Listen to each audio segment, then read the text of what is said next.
salvation. And I'll fight with the strength that I got until I die. So I'm gonna stand up, take my people with me. Together we are going to a brand new home, far across the river. And you hear freedom calling, calling me to answer. Gonna keep on keeping on. Harriet, welcome to the Underground Railroad. And I know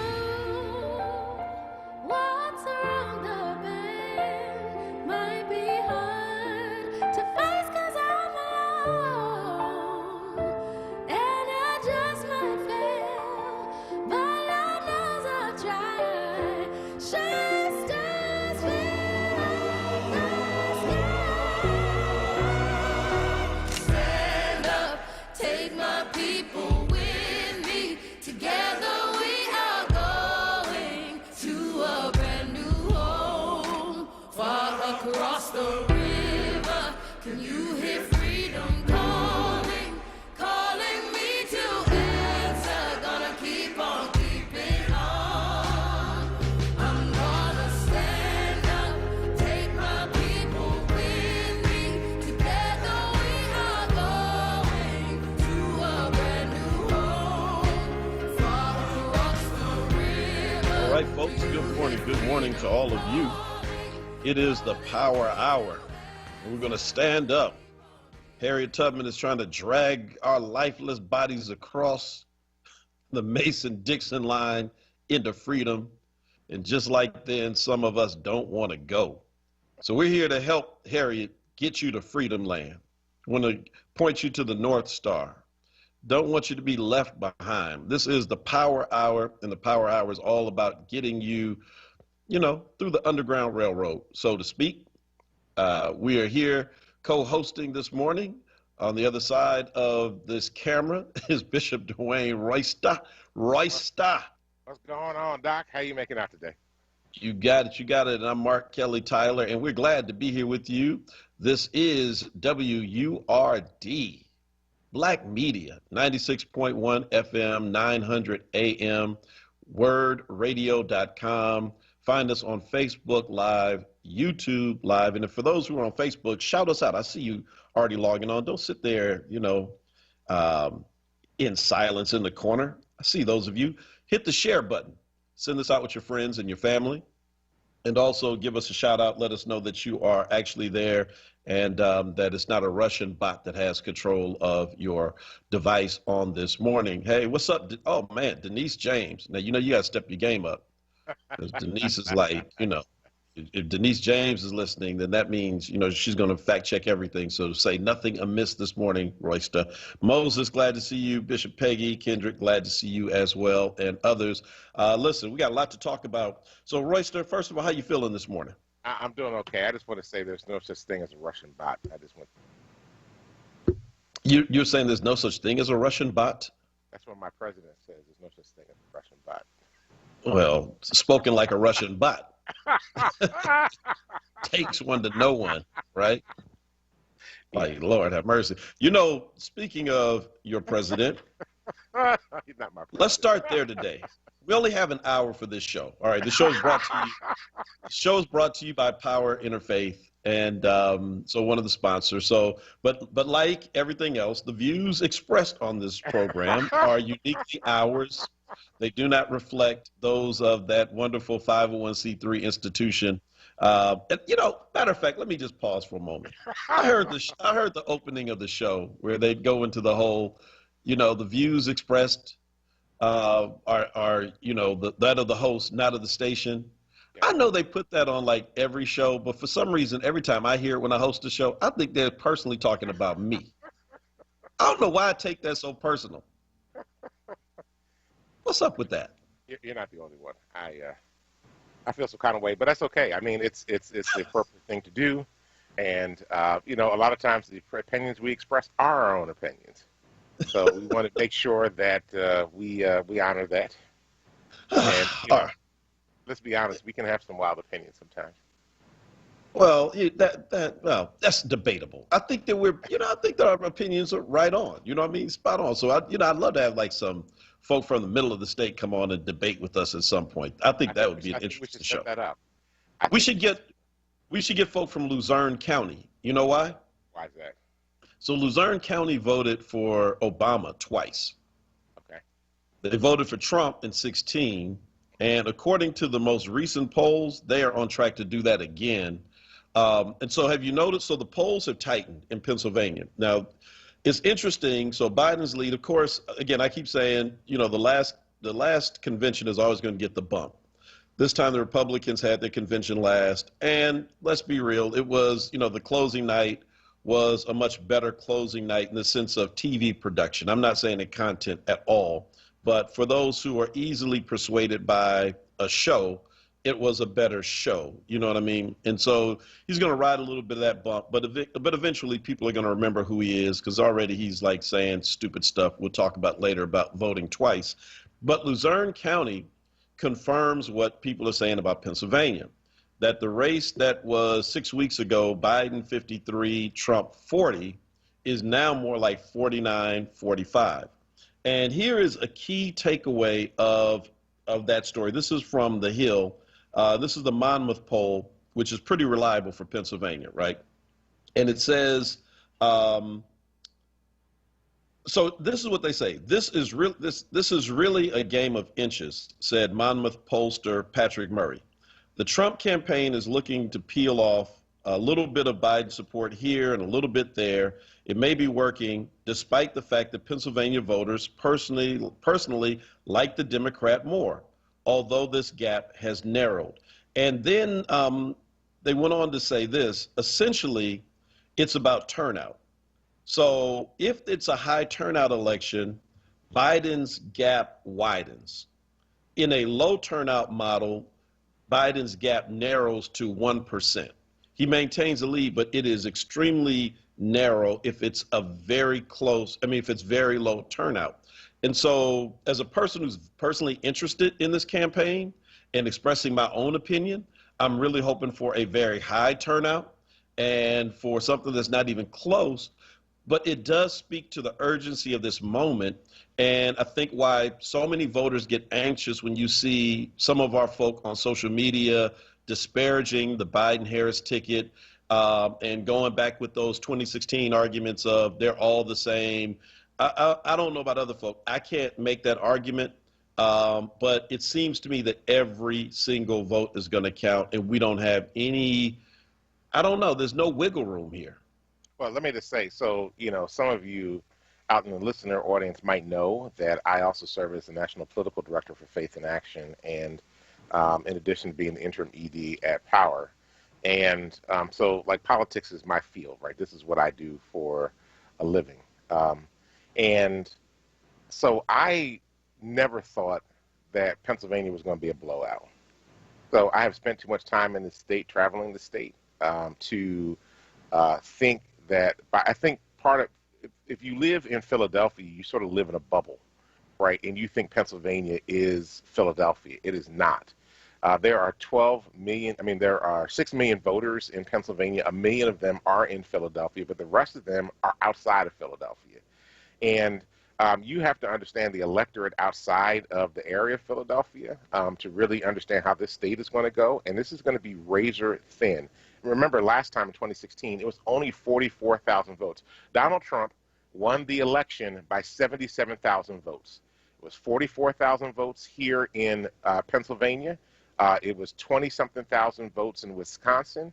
And it was some teen number in Michigan that he won the election by. And I think we need to be very clear in understanding that, it's every vote actually counts in this particular election, and it all depending, who you're voting for. It doesn't make a difference. We need the votes. Actually, there are more registered Democrats in Pennsylvania than there are Republicans.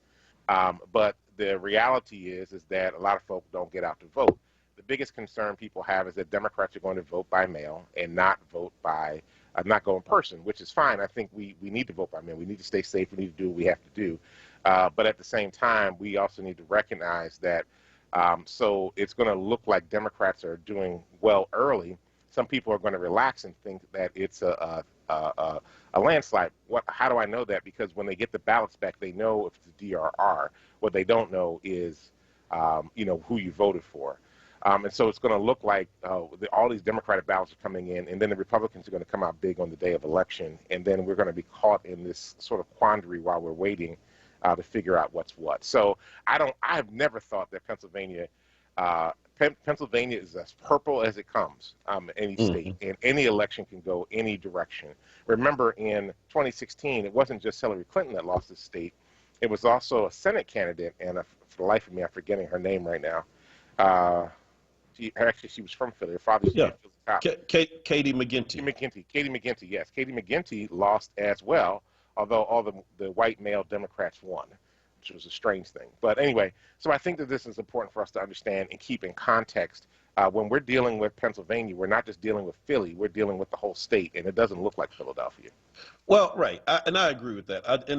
So Will Mega is just taking you down right now on social media, but I'm gonna step in. Will says that we don't live in a bubble, and we don't think that Philadelphia is all Pennsylvania. Come on, brother, don't make sweeping generalizations about us Black Philadelphians. I will say this: if that was the case, then more Philadelphians would get out to vote. But they think that they think everything, whatever Philadelphia does is the way it's going to be. I'm sorry, I disagree with Will on that. We can debate about that later on.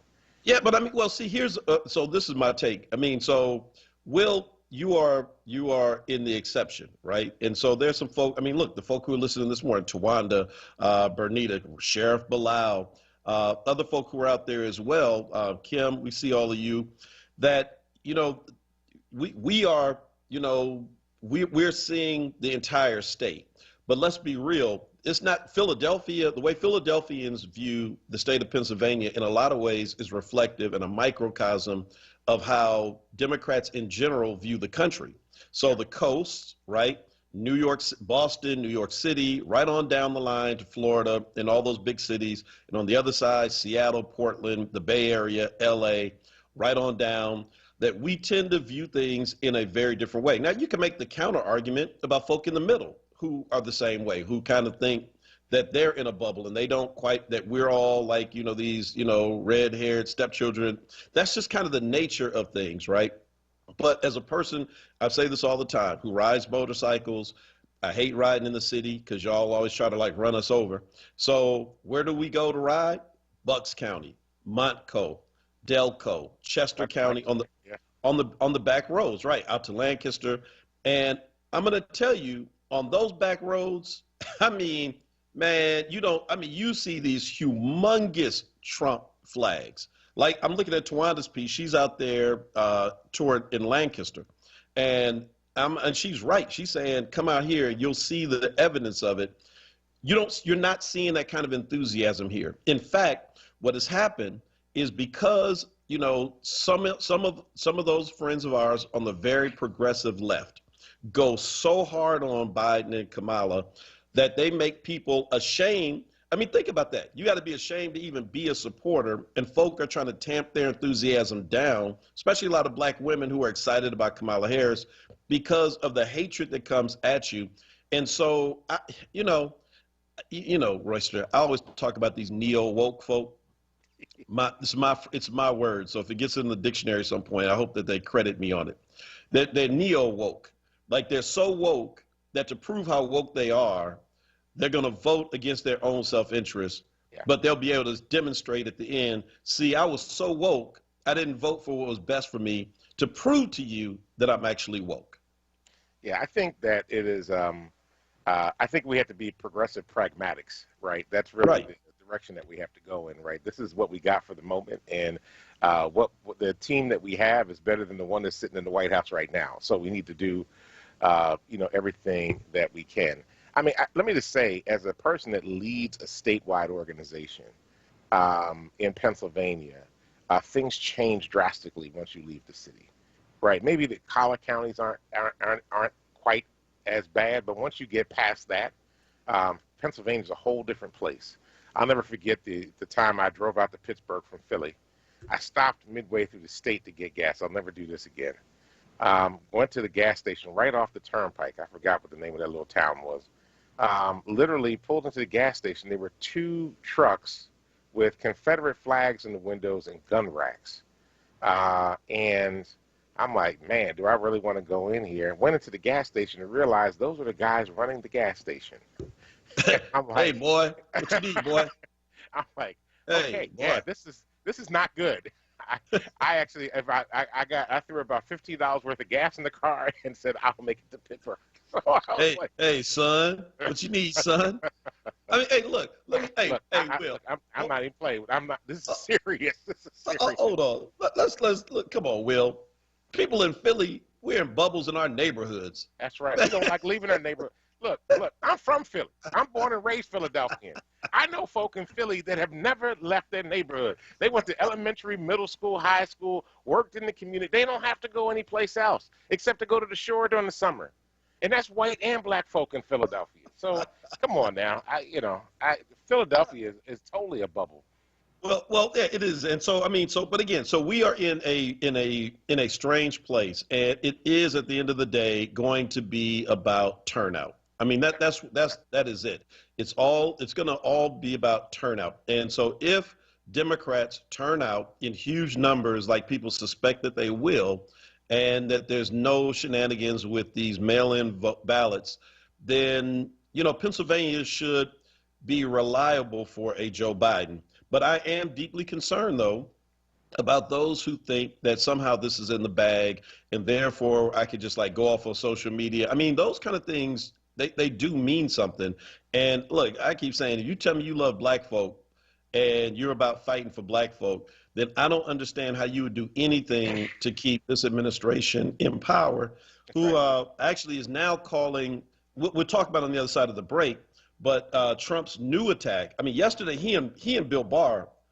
I mean, they said some stuff yesterday. Both of them Bill did Barr some things. was off the chain. I can't even fathom how he could say the things he would be and can be considered as the chief legal officer in the country. Absolutely ridiculous.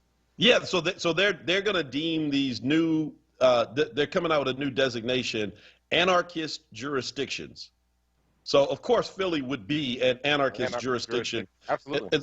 So they're trying to find ways of withholding federal dollars to punish, quote unquote, anarchist jurisdictions, which basically are Democratic cities that don't vote for Trump. We got to take a quick break. This is the Power Hour brought to you by powerinterfaith.org. And we're on WURD. This is Black Media. We'll be right back.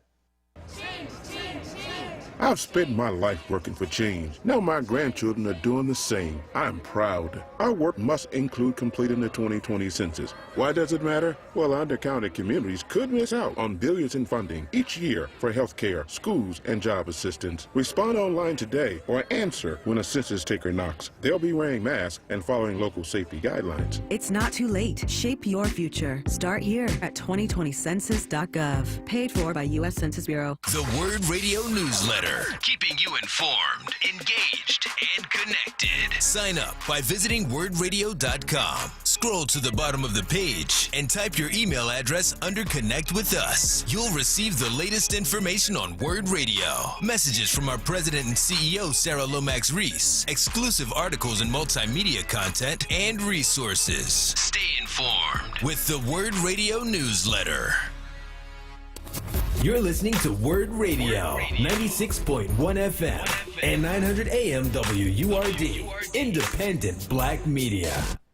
Welcome back to the Power Hour with Mark Kelly Tyler and Dwayne Royster on WURD 96.1 FM, 900 AM, Black Talk Media. We are engaging in a deep conversation this morning, starting out with federal conversation as we talked about the election. And now we are going to jump into the insanity that is Donald Trump and Bill Barr. Well. I mean, what's my favorite thing that they said yesterday? I mean, is it Trump suggesting that everybody vote twice to test the system? Or is it Bill Barr saying that systemic racism is not baked into the system? And I don't really know. So let's start with Trump first. He's the president. He's the principal. So the president, let me just put it this way. In my neighborhood in East Oakland, there was a guy. I won't call his name. He's deceased now. May he rest in peace. He was an older guy. And this guy in our neighborhood was the one who always got everybody else in trouble.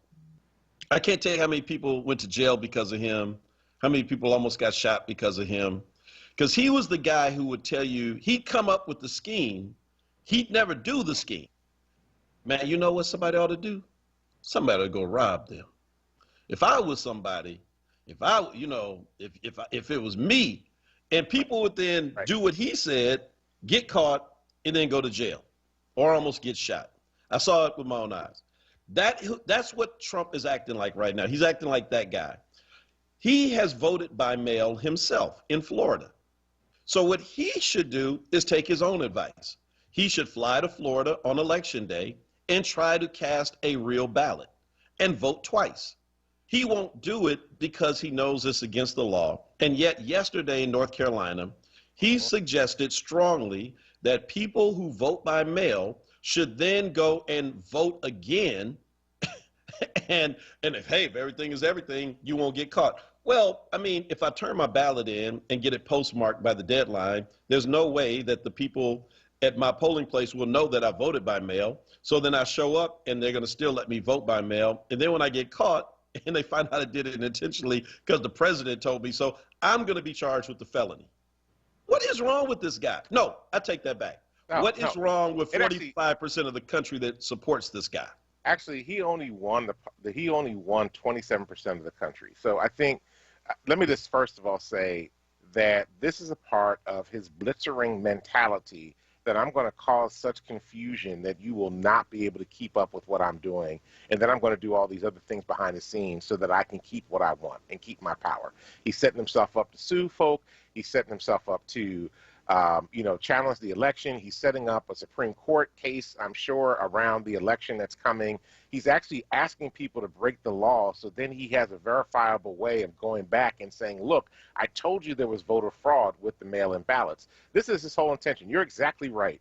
He's putting it out there so that people will go do exactly what he is implying that they should do, even though he knows it's wrong. And then he says, well, I was only kidding, because that's his thing, right? He's sarcasm all the time. This is George Orwell's 1984, right? And we have the leader that is especially skilled at doublespeak in terms of the work that he's trying to do right now. It is an absolute nightmare. Just like Bill Barr was on one of the national talk shows yesterday, and he basically said there's fraud in mail-in balloting. And so the host of the television show asked him, what proof do you have of that? He's like, well, I don't have any, but we know that there's fraud in the mail-in ballots. I mean, this is problematic because they're putting out false propaganda over and over again, which is why I was joking about the Russian bots at the beginning of the show, because, according to them, there's no interference. That's why they needed to stop the House from getting their security briefings about election fraud, right? They wanted to stop it because they knew that if it continued moving on, that eventually it was going to be discovered that this interference was benefiting the Trump administration. So now they're getting a written a letter whenever it gets to them about the reports about what's happening with fraud, because they're saying there is no such thing as Russian interference in the election. There's all kinds of external interference coming from the election right now. This is actually very, very problematic. And, I think we have to wrestle with that and really just dig into that in a much deeper way. Yeah, well, so first of all, I think they need to extend the power hour to 2 hours. They should let us start at 5 a.m. so we can get all this in 2 hours, because 1 hour is not enough. I mean, really, it's the truth. It's not enough to cover all this ground that we have. And but, at the end of the day, it's like my former co-host Denise Clay from the Philadelphia Sunday Sun always says that, Democrats fall in love, Republicans fall in line. And if Democrats behave more like Republicans, this race would not even be close, because people would recognize in a Biden and Harris ticket, even though you may not love either one of them because of whatever, particularly people I think are turned off by some of their prosecutorial past and things like the crime bill, but you would see in them your next Supreme Court justices. You don't see them, you see Ruth Bader Ginsburg's replacement, and God bless her. I'm like, we should all send her like a bouquet of flowers or some candy or something. She Man, needs that some woman is, echinacea, some vitamin C. she, No. We need to keep Ruth Bader. Look, the notorious RBG is one of my heroes, and I'm like, we need to do everything we can to support her right now. We need she to pray is, for her daily. she is holding on. Like, will you Absolutely. all, do you think I have another 4 years that I want to do this? You all, I'm trying to like retire, take care of my health, live out my last days with my family. She said, this, you talking about sacrifice. She is the epitome of what sacrifice is. And so when people say, well, you know, that's a trash ticket, it's really, it don't really do anything for me. I'm saying, what, do you not understand how this political system works? But no, Even without, right, because even without control of the House, and thank God the Democrats took control of the House to at least put a check on the president's power, there is still so much that a president can do with either one chamber or no chambers. I mean, just through executive order and by appointments and everything else. And so it is so critically important to get that seat back that it doesn't matter. I mean, I have said for a year that if it's a ham sandwich that is the Democratic nominee, I'm voting for the ham sandwich. I'm stumping for the ham sandwich. Well, then my friends like Sean Zevit remind me, and Rabbi Sean and my good friend Imam Hassan, I can't go with the ham sandwich. So if it's, Turkey sandwich, a turkey sandwich, There you go. let's just say it's a veggie sandwich, make it all good for everybody. I'm caping for that. The stakes are too high. So real quick, one thing that I really like, speaking of that, is that because poll workers are needed. So for those who are out there looking for work as well, you should check in your county. I know in Philadelphia County that they're having a hard time filling those poll worker positions, at least the last report that I heard. So Old Navy, man, they're like living up to their name, like the Navy coming in to save the day. I don't know if you saw the story, but they are going to pay their people to be poll workers. Yeah, that's awesome. Because they have a young workforce, right? They're kind of a young, hip, brand. And so they're going to pay their folk to go out there. I mean, this actually goes to really help me think more deeply about what it would mean to actually make the election day a national holiday, right? That this really Absolutely.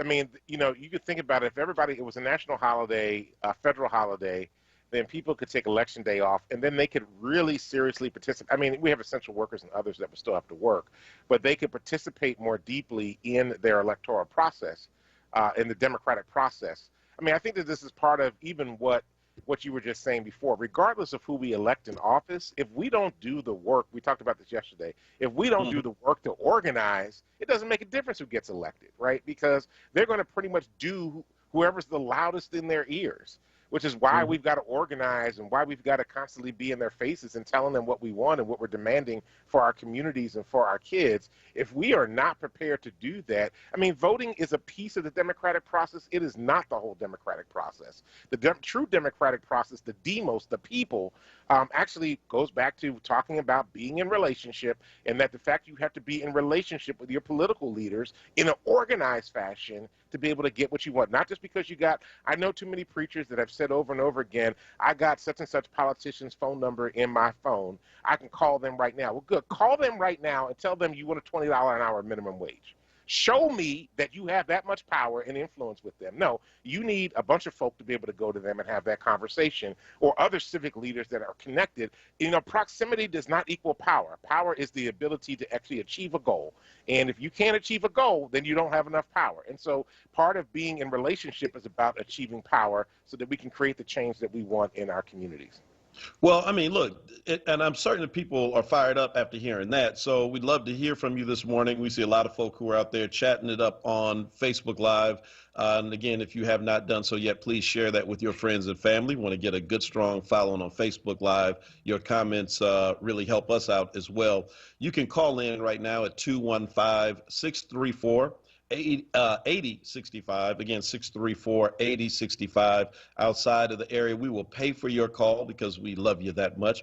866 888-361-0900, or you can post your questions and comments like Mary is doing. And Sean says we should do tofu sandwiches. Trust me, Sean, right now nobody has a problem with that, but at some point there will be some people out there saying I'm a tofuist. So glad to see Taraya as well, and Bernita. Thank you all for your comments and your feedback. But listen, you're absolutely right. At the end of the day, it is about holding the system accountable.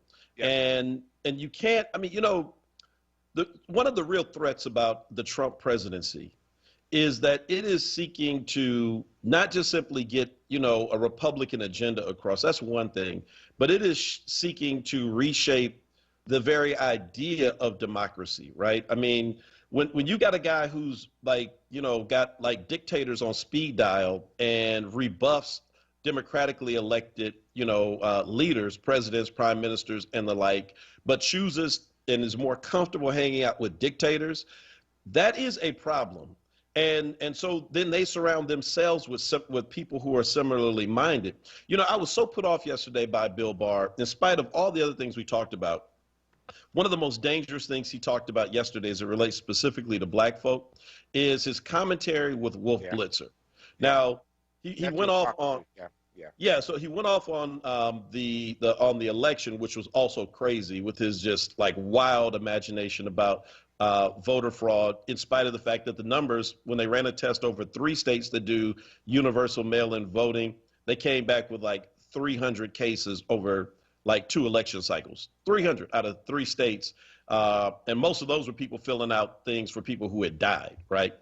But it was his commentary on black folk and are demanding in this moment that the system address this deep-seated hatred of black people and the ways in which the criminal justice system operates one way on one side of City Avenue and another way on another side of City Avenue, just to put it in very simple terms for folk. So inside Philly on the main line, there are 2 different justice systems. And again, I'm making generalizations, I know, but there are 2 different systems. And he literally, this is the highest law officer in the country, so to speak. That's what we call the AG.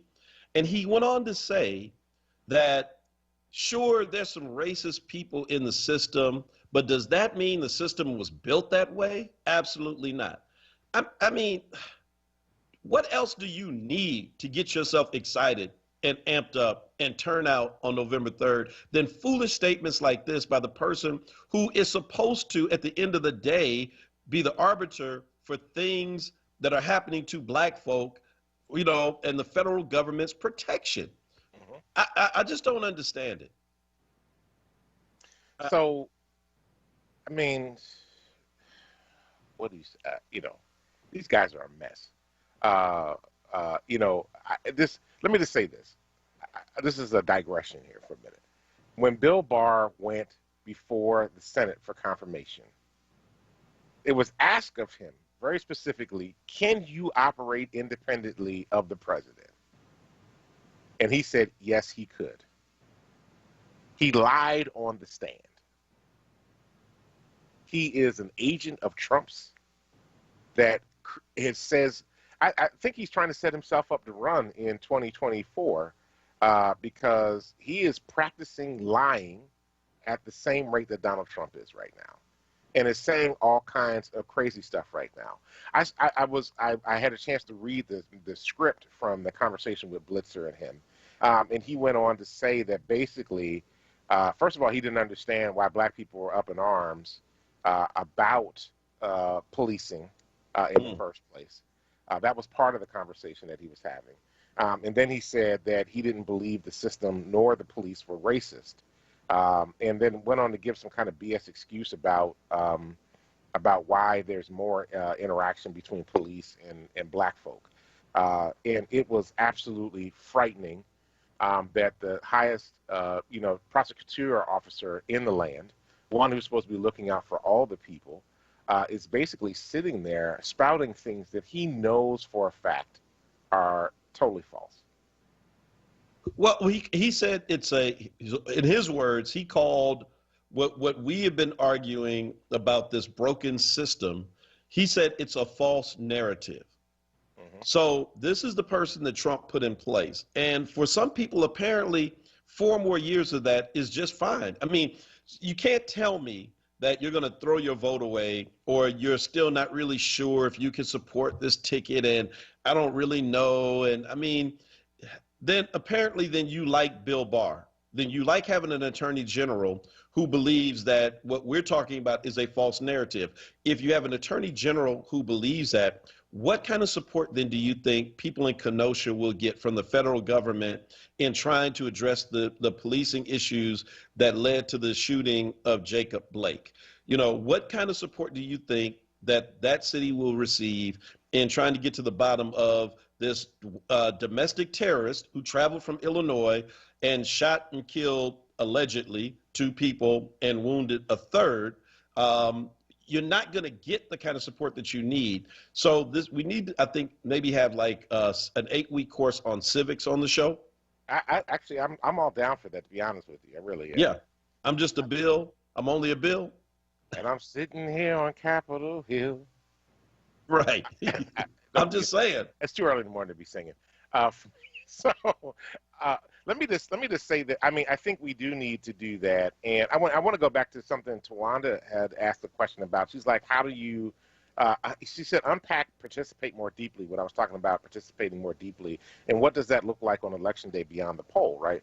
So, I mean, part of it is, so participate in democracy, can you offer somebody a ride to the polls, right? Can you offer them, and can you help them take their ballot down to the Board of Elections? You know, that's participation.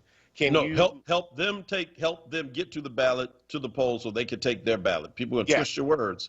No. We want to help them help people get to the poll, help people get to, so all of that. But I mean, also what it means to participate is, can you get your community members together to meet with your council person, to meet with the mayor, to meet with your congressperson or your state rep or your state senator? Can you put together an agenda of things that you would like to see happen in the community, and then keep following back up with them and bothering them until they get it?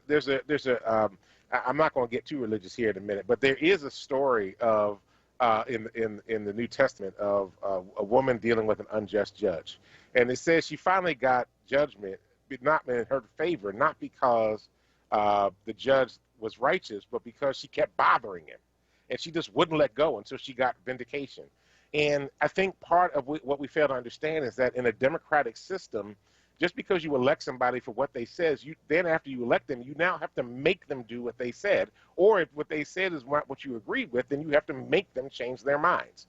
And I think that is important for folk to understand it. And that does not happen by osmosis, right? You actually have to engage them and force them and demonstrate that you actually have the power to control their destiny, their political destiny, not their life destiny, but their political destiny, by organizing people that basically who are their bosses in the first place, right? Because politicians work for us. We don't work for them.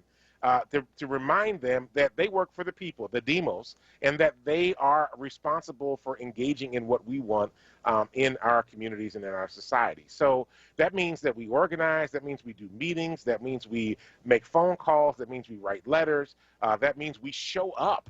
We don't have the luxury. We do not have the luxury to sit at home and complain about what's going on in our community if we have not gotten out to do anything. I mean, I hear people talk about all the time, well, I voted. It's not enough. It's not enough, people. Stop. It's not enough. Right. Well, listen, we got to go to break. Brother Joe's is on the line when we come back. And if you got questions or comments you want to share, you can give us a call as well, 215-634-8065, 866-361-0900. But in short, that's why the Empire struck back, because they shot down the Death Star in the first Star Wars and thought it was all good. They all hugged each other, and then they stopped organizing. Yep, that's and right. The Empire never stops organizing, and they struck back. Don't get struck back if you win on November 3rd. Keep organizing. We'll be right back. Now, a Word Radio weather update. Here's NBC 10 First Alert meteorologist Steven Sasna. We're dealing with heat and humidity on this Thursday. We'll see a high temperature up to 90 degrees this afternoon. The feels like temperature in the upper 90s, but we'll break that heat with some severe thunderstorms after about 5 o'clock this afternoon. Those severe storms around through the evening hours.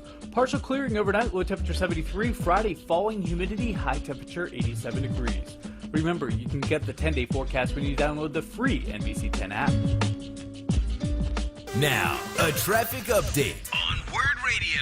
Good morning. This report's sponsored by Ace, the helpful place. Southbound 95 jamming now coming down the bridge through that construction down to 3 lanes. Northbound 95 moving fine. Westbound Vine Expressway still a pretty good ride from the Parkway to the Schuylkill Expressway. Schuylkill itself both ways between 202 and South Street, not too bad yet. Same thing on the PA Turnpike and the Blue Route 476. Overall in pretty good shape still this morning. No major problems in New Jersey. 42, 295 looking good. 55 northbound, building a bit north of Deptford into 42 into Philadelphia. No problems on the area bridges. Ace is the only national retailer that carries Benjamin Moore paint, which means the paint you trust, and a huge selection of beautiful colors are right in your neighborhood. So if you're looking for award-winning service and a new look for your home, look no further than Benjamin Moore Paint at Ace. For more traffic information, log on to SIGAlert.com. Jim Bachman with your Philadelphia area traffic. Just one more step. You got it. You're doing great. This is the sound of a nationally ranked top rehabilitation hospital, home to the largest collection of robotics in the United States, where we continually exceed patient expectations. Because no injury is too severe or too minor for our care. There you go. This is the sound of success. Moss Rehab. Challenge accepted. Be heard. Want another way to join the conversation? Follow us on social media Using the hashtag onWURD. Be heard. Stay connected to Word Radio. Independent Black Media. Family Therapy Vignette Moments with Dr. Lucille Ijoy. When the coronavirus is over, what will you have to show for it? A cleaner home, yoga lessons you took online, old pictures of family members, a body a little bigger and heavier, too many refrigerator trips, eating too much, sad memories of family and friends who died or new babies born, talking on Zoom or other platforms with friends and clients for my new job. Learn to stop rushing here and there. Just start talking and playing with your folks. Maybe you got pregnant physically or pregnant with new ideas. May God bless you with peace for great living. Coronavirus is almost over. Folks, what will you have to show for it? You're listening to Word Radio, 96.1 FM and 900 AM WURD. Independent Black Media. Welcome back to the Hour of Power with Mark Kelly Tyler and Dwayne David Royster. It is good to be here with you today. Royster. Yes, sir. Hey, we got callers on the line. Brother Joe from Germantown is on there. Brother Joe, good morning. Welcome to the Power Hour. Good morning, Bishop Royster and Reverend Tyler. How y'all brothers doing this morning? All right, all right. Good conversation, good show. All praises be. Good show, gentlemen. I just make two quick comments. Hello to your wonderful producer, young brother Jordan. Let me make these two quick comments and I get off. You know, William, no bars, whatever you call that thing. There's an old saying go, William Barr, no bars, or whatever you want to call him. He needs to be behind bars. But anyway, that's another story. This guy, you know, oh, man, I tell you, he's so delusional. He's going to sit there and delusional and stupid. He's going to sit there and say it's no racism. I guess Barr must have didn't know about Dome like here in Philadelphia several years ago.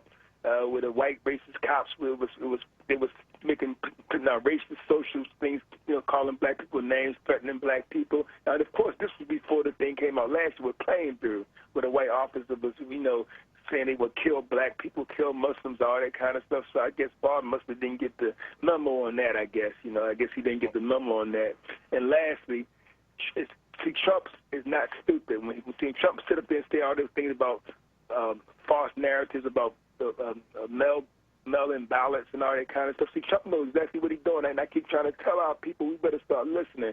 See, what Trump is doing, he's planting the seed. He's stoking the flames of racism and division. When you see that little crazy-ass white thug went up to Wisconsin, shot and killed those people, see, this is what you could see against people of color, especially if Trump loses. It's a good chance this creep could lose in November. So what he's doing, he's stoking his white racist supporters. That's why mind would behoove black people, Bishop Royce and Reverend Tyler. I mean this with all my heart and soul. I'm like, just not no kick a little sky spark, because I know the nature of these people. These are the same people that have lynched black people over the years and have cut black people body parts off, had their children eating picnic baskets while a black man getting his genitalia and stuff cut off, throwing black babies to alligators. This man, what he's trying to do, and he knows how his supporters think. These people, if Trump loses this election, it will behoove black folks and people of color. You seen what happened in Texas last year when that white thug when they shot all those innocent Mexican people up at the Walmart. It will behoove people of color and black people in particular to stay away from large groups of white people, at least for the few months after the election, so things can kind of calm down a little bit. Don't be around large segments of white people at these malls, shopping centers, whatever, because or restaurants, because I'm telling you, you literally might be putting you on a white nutcase, male or female, that support Trump may go off. So I would just for our safety, like I said, use wisdom, knowing the nature of these people, stay away from large groups of them until this thing kind of calm down. Thanks, Reverend Tyler and Bishop Royce, for letting me express myself. Thank you. Thank you, Joe. Man. I mean, So, yeah, go ahead. I was going to say, Ant Young, I'm just going to read his quote from Facebook Live as Brother Joe was talking. It's only one word, 3 letters. Wow. That's Ant Young. I think that kind of sums up. Wow. Yeah, go ahead, man. So let me spin this for a minute, though, right? So we need an absolute blowout in Pennsylvania. So look, organizations like Power, we have committed to talk to 250,000 Pennsylvanians. Now, we're not talking to anybody about who to vote for. We're just committed to talking to 250,000 Philadelphians and outside of Philadelphia to get them out to vote this election. That is absolutely imperative that we get folk out to vote.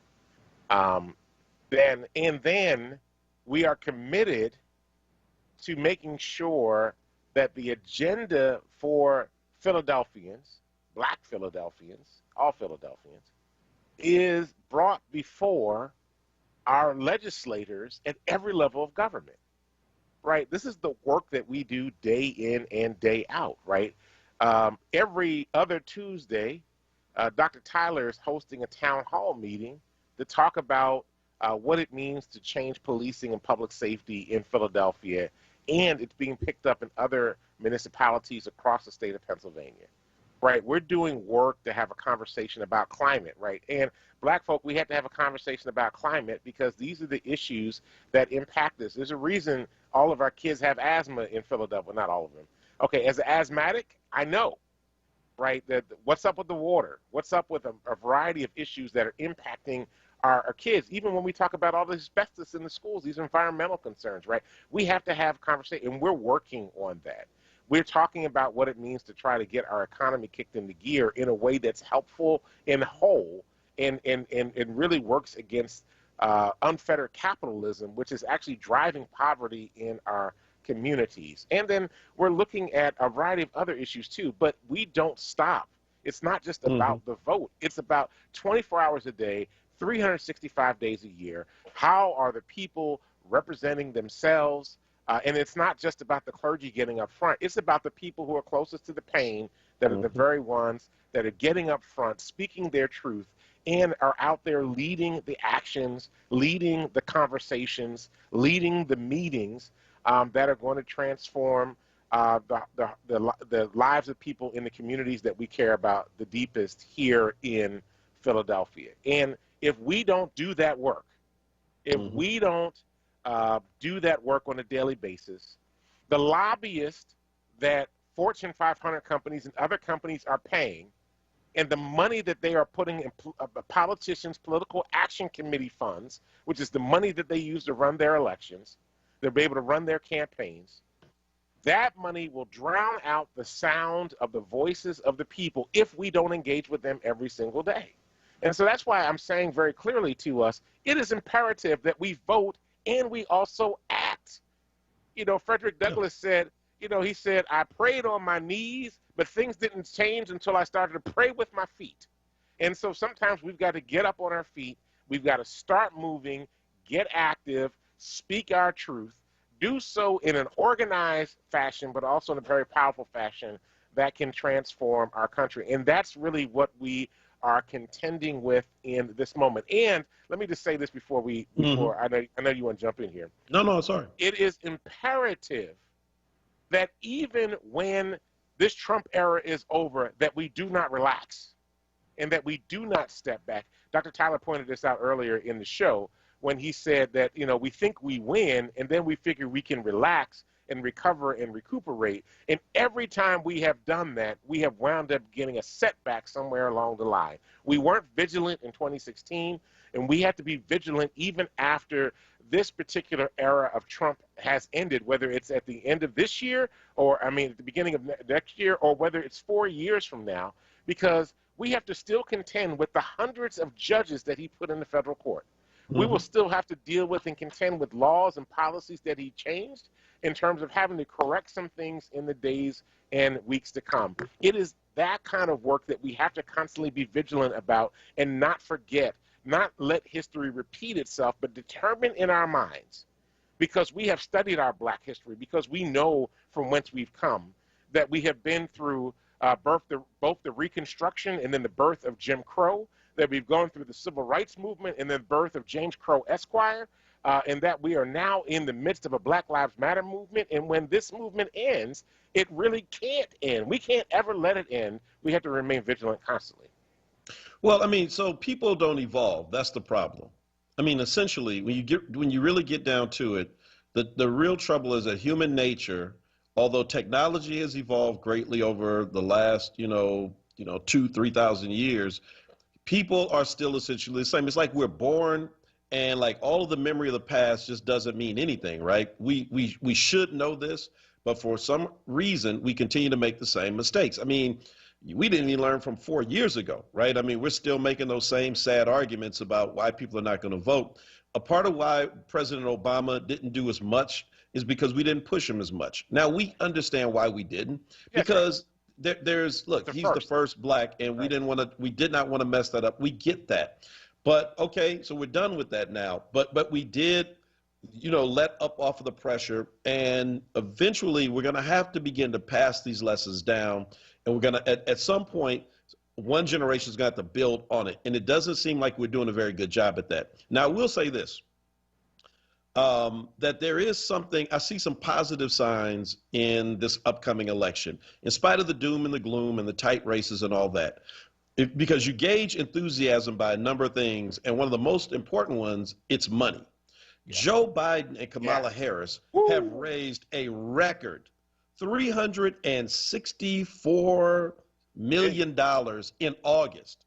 And combined, listen, in 2016, in the same month, Hillary Clinton and Donald Trump together had only raised $233 million.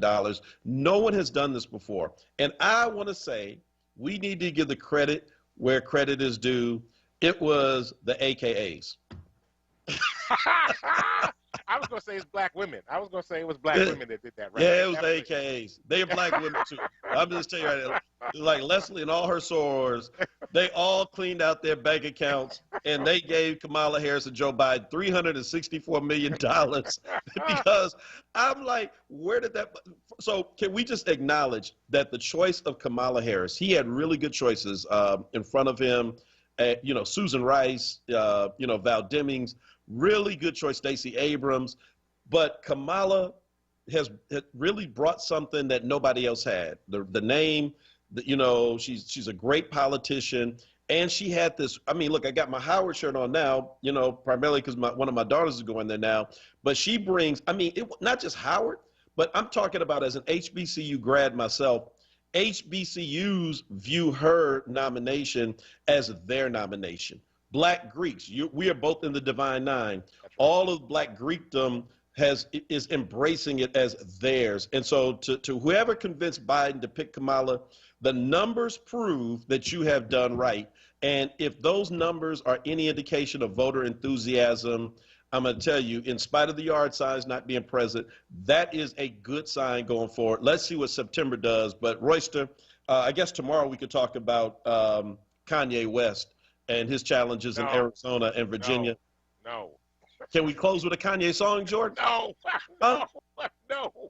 Diamonds Are Forever? No? No. Drive slow, late registration, graduation. Come on, old Kanye is good. Jesus walks. Oh, Dwayne, come on, man. No. We can talk about close us. Yeah. So anyway, so everybody, thanks for listening to thanks for listening to the Power Hour this morning. Stop. All right. Thanks for listening to the Power Hour this morning.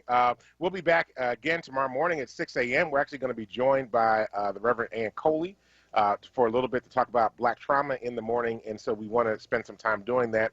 I just want to say this going out, and I know we're almost running out of time here. We need to have a Sankofa moment. We need to look back from where we've come so we can figure out how we go forward. God bless you. Peace. Have a great day. Listen to Solomon Jones on Wake Up With Word coming up in just a couple of minutes. Peace. When might you be buzzed? When you suddenly